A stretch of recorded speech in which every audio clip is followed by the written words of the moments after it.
Ադրբեջանի նախագահը կրկին հայ ժողովրդին որակել է թշնամի ու պնդել, թե հայկական ֆաշիզմի նմանն աշխարհը չի տեսել։ Erməni faşizmin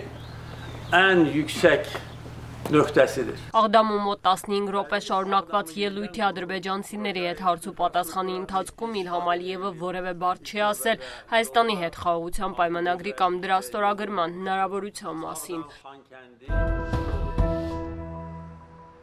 Իրանը պատասխանել է միջուկային համաձայնագրի շուրջ բանակցելու Միացյալ Նահանգների նախագահի նամակին, հայտարարել է Իրանի արտգործնախարարը, նշելով, որ նամակն ուղարկվել է մարտի 27-ին Օմանի միջնորդությամբ։ Պաշտոնական պատասխանն իրենից ներկայացնում է նամակ, որտեղ Իրանի տեսակետներն ամբողջությամբ ներկայացվել են, մյուս կողմին ասել է արտգործնախարար Արաղչին, չբացահայտելով նամակի բովանդակությունը։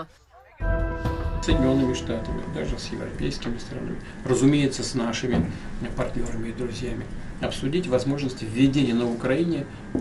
временного управления. Ռուսաստանի նախագահն առաջարկում է քննարկել Ուկրաինայում ժամանակավոր կառավարում ներդնելու հարցը, այնտեղ ընտրություններ անցկացնելու համար հաղորդում է ռուսական պետական ՏԱՍՍ գործակալությունը։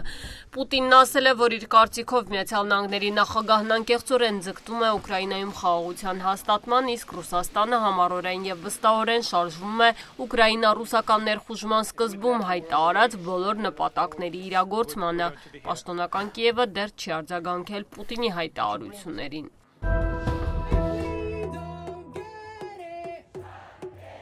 Վաշինգտոնը Միացյալ Նահանգներում հակաիսրայելական ցույցերին մասնակցած ավելի քան 300 օտարերկրյա ուսանողների վիզաներ է չեղարկել, հայտարարել է ԱՄՆ պետքարտուղար Մարկ Ռուբիոն։ BBC-ն նշում է, որ պետդեպարտամենտը վիզաների չեղարկման հիմքում դնում է ներգաղթի մասին օրենքը, որն իրավունք է տալիս արտաքսել այն օտարերկրացիներին, ովքեր հակադրվում են Միացյալ Նահանգների արտաքին քաղաքականությանն ու ազգային անվտանգության շահերին։